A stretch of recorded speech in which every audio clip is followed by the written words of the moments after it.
Agora é hora de trabalhar a lei de organização criminosa. A gente vai tratar de um tema muito importante e substancialmente alterado pelo pacote anticrime, que é o tema colaboração premiada. Lei 12.850 de 2013, você precisa saber esse tema. Eu nem preciso dizer o quanto isso vai ser cobrado. E por que vai ser cobrado? Porque foram muitas mudanças. E eu, a princípio, estou apostando em muitas questões com a letra da lei.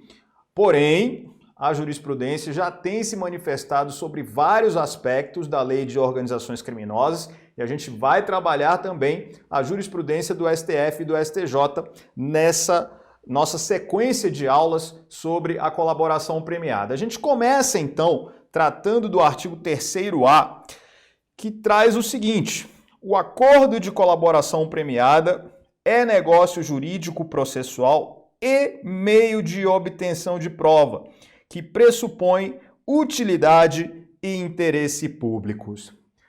A partir desse artigo 3º-A, que a gente viu aqui da Lei 12.850, o que a gente já pode concluir?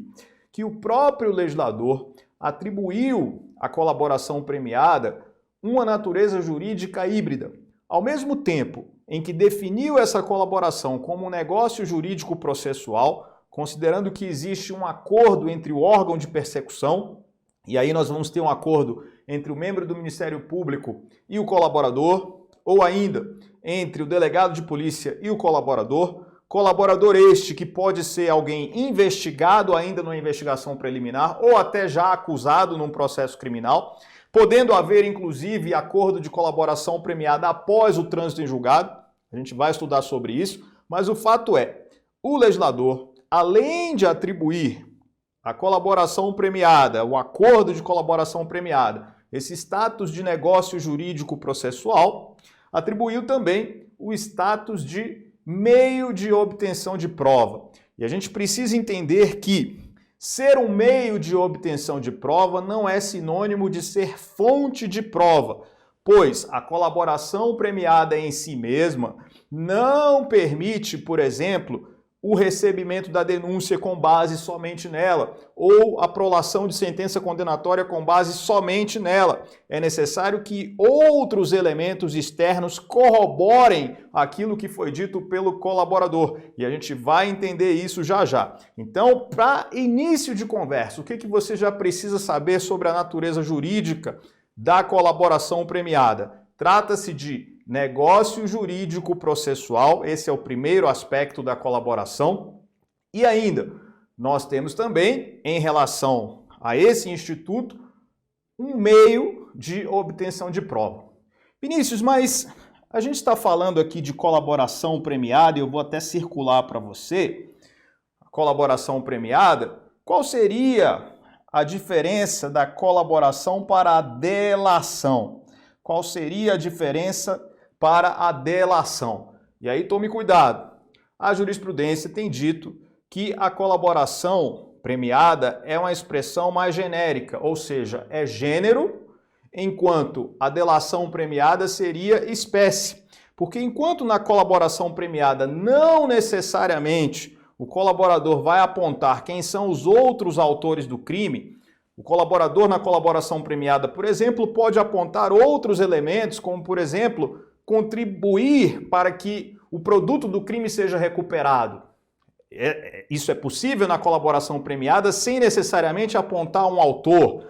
Agora, a delação já tem esse caráter de apontar alguém, apontar um partícipe, apontar um autor, é algo mais específico.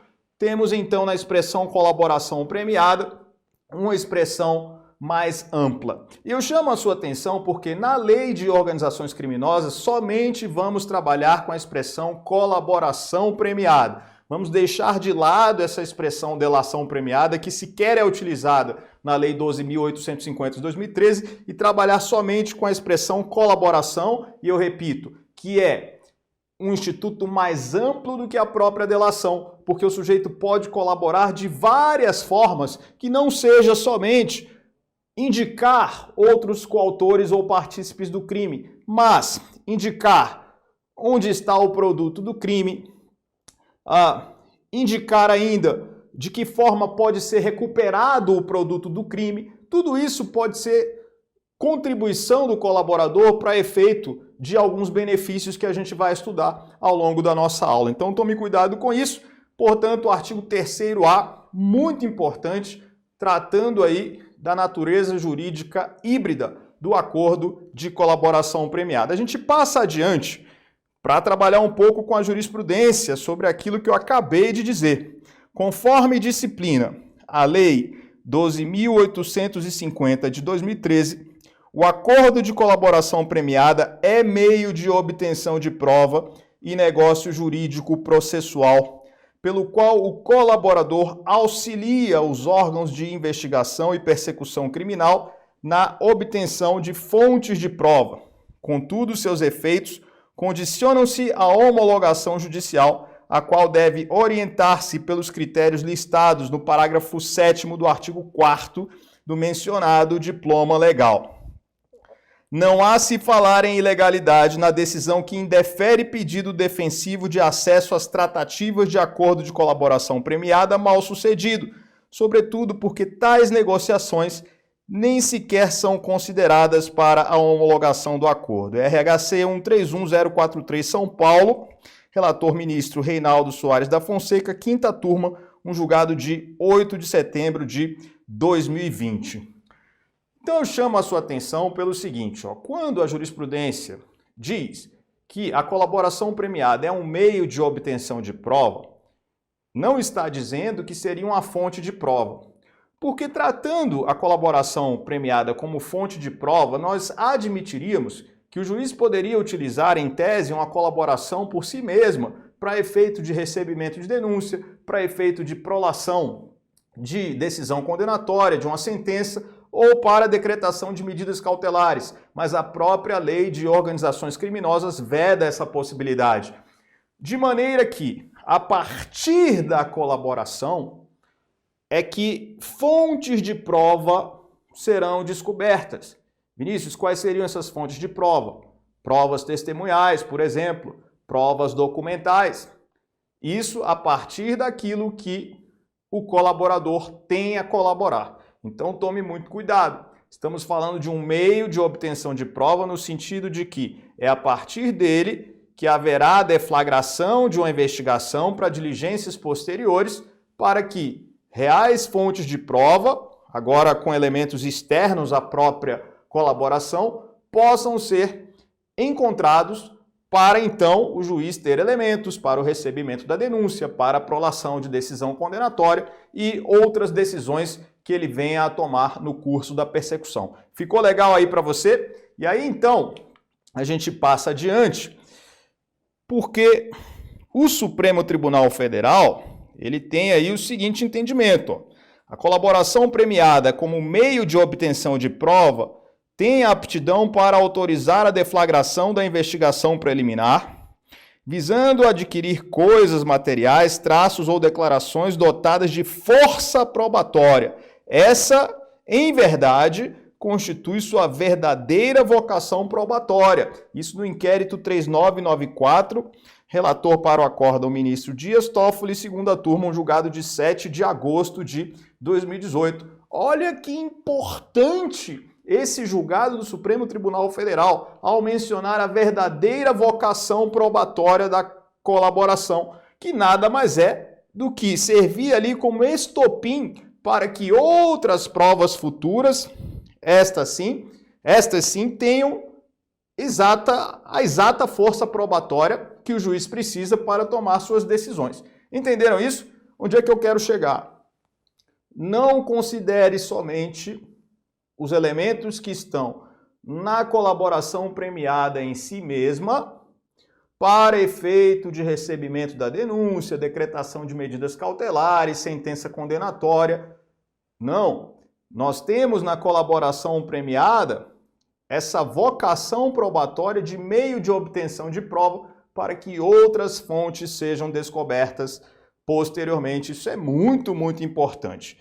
E aí, mais um julgado, agora do STJ, que diz o seguinte, as palavras do colaborador embora sejam suficientes para o início da investigação preliminar, não constituem motivo idôneo, autônomo para fundamentar o recebimento da peça acusatória.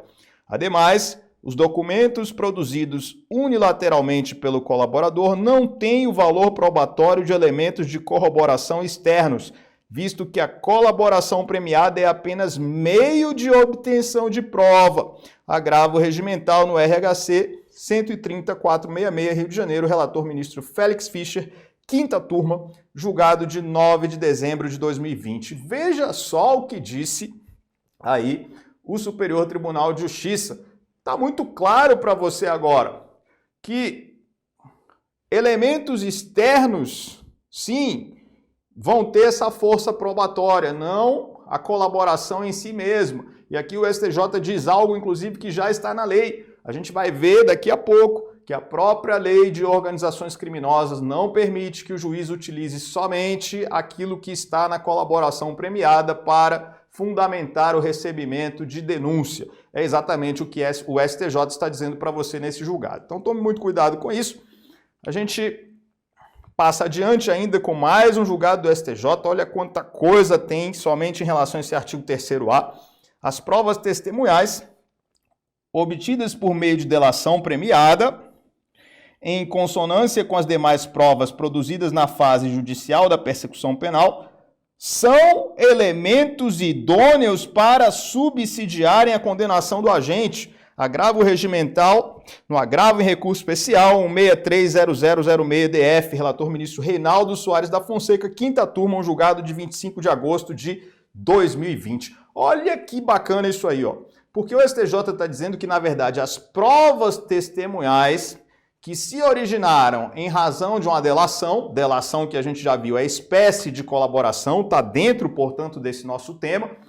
As provas testemunhais que se originaram de um depoimento que consiste numa delação premiada, estas sim têm força suficiente para subsidiarem a condenação do agente. É claro que o juiz pode condenar uma pessoa com base em prova testemunhal. Vinícius, o juiz pode condenar uma pessoa somente com base em prova testemunhal? Pode, porque aí estamos falando de prova. Quando eu falo de prova, o juiz pode condenar com base em uma prova só, desde que ele fundamente a sua decisão. Pode ser, inclusive, uma única testemunha que sirva de fundamento para a decisão condenatória, não tem problema. Se a partir da delação tivemos o encontro de uma testemunha, porque o delator mencionou aquela pessoa como conhecedora dos fatos, e aquela pessoa, com a sua palavra, serviu de fundamento para uma sentença condenatória, resolvido o problema. A lei admite isso, o juiz pode usar uma única testemunha para fundamentar a sentença condenatória, claro, desde que com respaldo legal, com respaldo nos fatos, de forma fundamentada, o juiz pode fazer isso. E agora a gente passa para um problema, questão aí típica de uma prova oral, que é essa dicotomia entre colaboração premiada e confissão espontânea. Será que amanhã, você numa prova oral de concurso, o examinador perguntando para você a diferença entre colaboração premiada e confissão espontânea, será que você vai saber dar uma resposta com convicção, uma resposta completa? Então, é isso que a gente vai aprender agora.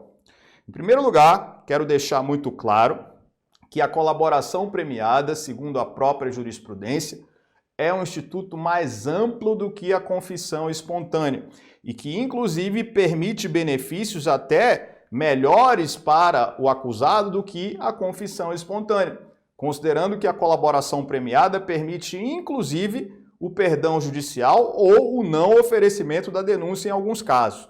A confissão espontânea, por sua vez, é uma circunstância atenuante genérica prevista lá no artigo 65, inciso 3, a linha D do Código Penal. Sendo uma circunstância atenuante, presume-se que o acusado é condenado e na segunda fase da dosimetria o juiz aplica a atenuante genérica. Então a gente já tem aí uma diferença substancial. Enquanto na colaboração premiada posso chegar até a um perdão judicial, havendo na doutrina, inclusive, quem chame isso de ponte de diamante, a colaboração premiada alcançando-se o perdão judicial como uma ponte de diamante, porque a gente aprende lá no Código Penal sobre arrependimento eficaz, desistência voluntária como ponte de ouro, lembra disso? Enquanto o arrependimento posterior, lá do artigo 16 do Código Penal, é a ponte de prata. Já a colaboração premiada, chamada pela doutrina de ponte de diamante. E agora a gente vai diferenciar colaboração premiada de circunstância atenuante. O que a gente vê aí? O Instituto da Colaboração Premiada e a atenuante da confissão não se confundem. Olha só, não se confundem. Eu vou marcar aqui para você, não se confundem. A colaboração premiada exige requisitos mais específicos para a materialização, não sendo suficiente a mera confissão acerca da prática delituosa, mas o fornecimento de informações que sejam objetivamente eficazes. As consequências jurídicas da colaboração premiada também são mais amplas, além do que a confissão espontânea se submete aos limites impostos no preceito secundário do tipo penal correspondente, súmula 231 do STJ, diferentemente do que ocorre quando do reconhecimento das causas de diminuição. Olha só. No que tange a própria essência das declarações, eu já posso fazer aí uma distinção muito importante entre colaboração premiada e confissão espontânea. Na colaboração premiada, aquele que é investigado ou acusado está dizendo muito mais do que eu pratiquei o crime. Está dizendo muito mais do que uma simples confissão. O colaborador precisa ir além. Além de admitir a sua participação, a sua autoria, ele precisa ainda apontar outros elementos que ajudem os órgãos de investigação, seja apontando outros coautores, outros partícipes, outros membros de uma organização criminosa, ou ainda indicando onde está o produto do crime. Alguma coisa precisa ser dita pelo colaborador que vai além da própria confissão. Na confissão espontânea, não. O indivíduo dizendo que ele participou do crime, que é o partícipe ou que é o autor, já é suficiente para o reconhecimento da atenuante. Sendo que um outro aspecto importante também diz respeito à própria espontaneidade da declaração. Na confissão, como a própria expressão já diz, nós estamos falando de uma confissão espontânea, que parte do próprio acusado no sentido de colaborar com o Poder Judiciário para a elucidação do fato. Mas quando eu falo de colaboração premiada, eu permito, inclusive, que os órgãos de persecução façam uma proposta. Mesmo que o investigado ou acusado ainda não tenha se manifestado, posso ter, a partir do membro do Ministério Público ou do delegado de polícia, uma proposta para que esse investigado, auxiliado pelo seu defensor, avalie se vale a pena alguns benefícios serem obtidos para que ele possa colaborar com aquela investigação. Compreendeu a diferença? Então nós temos algo importante, olha só o que a gente vê aí. Quanto à voluntariedade, também se distinguem as duas figuras processuais.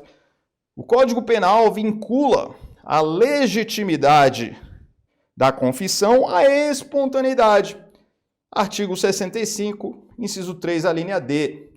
E por confissão espontânea, entende-se o ato realizado através da livre vontade do agente, sem provocação.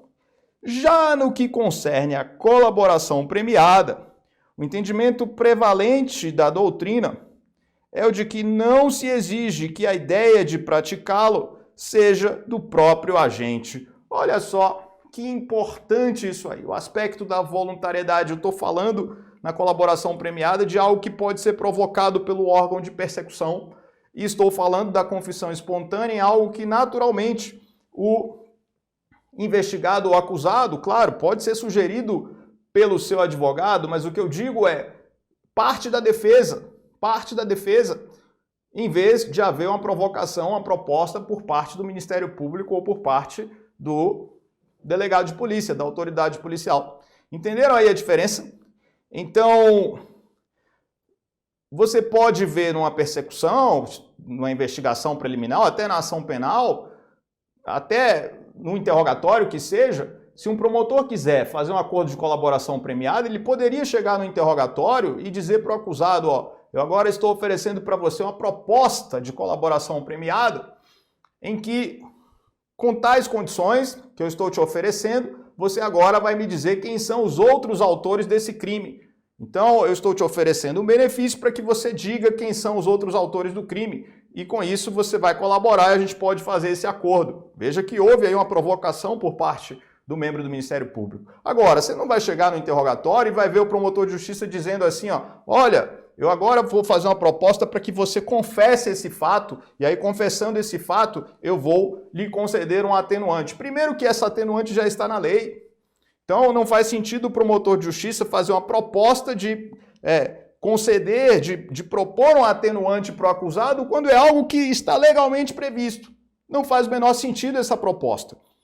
Então, veja a diferença entre colaboração premiada e confissão espontânea. A gente passa adiante. Olha só, mais coisa que o STJ diz sobre essa diferença. Ó. Atento ao princípio do ne bis in idem ou non bis in idem, que constitui um limite ao Estado, evitando a múltipla valoração do mesmo fato com idêntico fundamento jurídico, e ainda, tomada a amplitude de consequências e benefícios extraídos do Instituto da Colaboração Premiada, ab in idem, na consideração da atenuante da confissão do réu, quando já estabelecido o acordo de colaboração entre ele e o órgão ministerial, nos casos em que é aplicada a benesse de redução da pena prevista na Lei 12.850 de 2013. Recurso especial 185-249, Rio Grande do Norte, relator ministro Joel Ilan Paciornik, quinta turma, um julgado de 20 de outubro de 2020. Olha que interessante isso aí. O Superior Tribunal de Justiça vedando o bis in idem, e esse bis in idem que seria um bis in idem favorável ao réu, vedando o bis in idem no sentido do juiz não poder considerar por duas vezes confissão espontânea e colaboração premiada.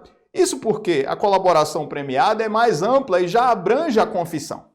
Abrangendo a confissão, e sendo a confissão a circunstância atenuante, enquanto a colaboração premiada pode ser uma redução de pena, a gente vai ver isso, é uma das possibilidades, se o juiz, na hora de aplicar a pena, ele poderia aplicar concomitantemente um atenuante, considerando que o sujeito confessou, mais a redução de pena. O que diz o STJ? Não pode. O juiz, então, vai aplicar aquele benefício mais amplo. Qual é o benefício mais amplo? A redução de pena. A redução de pena é o benefício mais amplo que o juiz vai aplicar. Inclusive, podendo, na colaboração, a depender do acordo, que o juiz aplique até o perdão judicial, a depender do acordo. O que não é possível na confissão espontânea. Não há previsão legal de perdão judicial para quem confessa espontaneamente o fato. Entendeu aí a diferença? Então, muito importante que você saiba disso, de maneira que, se amanhã você for perguntado numa prova oral, doutor, me diga a diferença entre colaboração premiada e confissão espontânea, a gente trouxe aqui o gabarito para você arrebentar. A gente passa adiante. Temos o seguinte, ó. Não sendo apontado nenhum vício na colaboração premiada, em si, prevalece no Superior Tribunal de Justiça que não há óbice a prova emprestada, principalmente no caso em que a parte figura em ambos os processos e desde que possa contraditar a prova e não a pessoa. Dessa forma, o contraditório está amplamente assegurado em ambos os processos.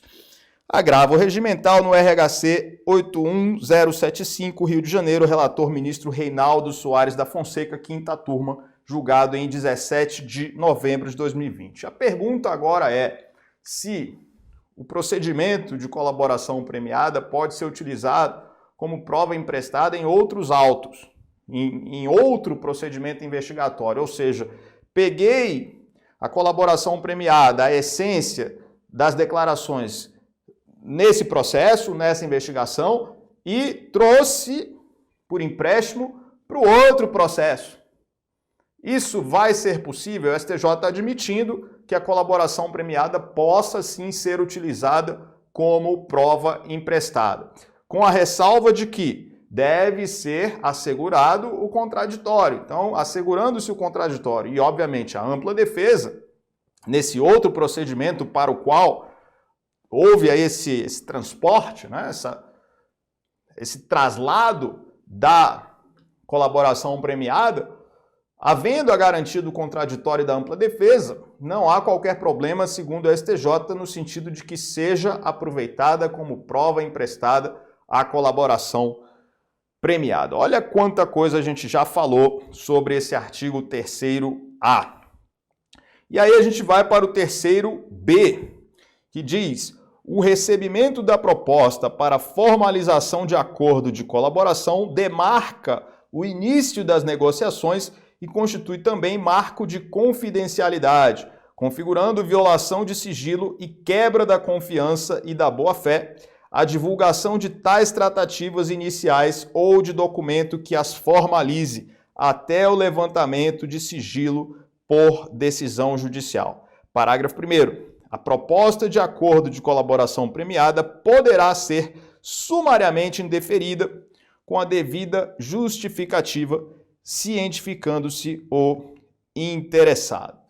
E aí o que a gente tem nesse artigo 3º-B? Uma vez que a defesa técnica venha a propor aos órgãos de persecução, Ministério Público, autoridade policial, a colaboração premiada, ou o inverso, Ministério Público, autoridade policial venha a propor para a defesa, nós vamos ter aí que essa proposta, veja, o recebimento da proposta para a formalização já indica esse marco de confidencialidade. A partir do momento que o Ministério Público recebe essa proposta, que, por exemplo, é feita pela defesa técnica, a partir dali nós vamos ter um marco de confidencialidade em que aquelas negociações elas ficarão sob sigilo. Então eu não posso ter na colaboração premiada, entre as partes que estão ali negociando, Ministério Público, autoridade policial, está ali também o defensor e o colaborador, eu não posso ter ali uma quebra de confiança e de boa-fé para que essas informações que são dadas pelo colaborador nessas negociações, elas sejam vazadas nem para a imprensa, nem para ninguém. Então ali tem que ser mantido o sigilo até aquele momento, porque nem se sabe se aquelas negociações depois vão realmente se transformar num acordo homologado. Aquilo ali é apenas uma negociação, não pode haver, então, quebra do sigilo. O levantamento desse sigilo vai poder ocorrer futuramente por meio de decisão judicial, inclusive depois do recebimento da denúncia, aí que fica público mesmo. No entanto, nessas tratativas, nessas negociações, tudo tem que ser sigiloso, não pode haver quebra da confiança, quebra da boa-fé. E aí o parágrafo 1º que traz: a proposta de acordo de colaboração premiada poderá ser sumariamente indeferida com a devida justificativa, cientificando-se o interessado. Aí é o seguinte, uma vez feita a proposta pela defesa técnica, pode o Ministério Público, querendo indeferir, pode a autoridade policial querendo indeferir, não estamos falando ainda de autoridade judicial propriamente, que não participa dessas negociações, mas daqueles órgãos legitimados para as negociações, podendo haver o indeferimento sumário de uma proposta que possa vir, por exemplo, da defesa técnica. No próximo bloco a gente fala mais sobre colaboração premiada.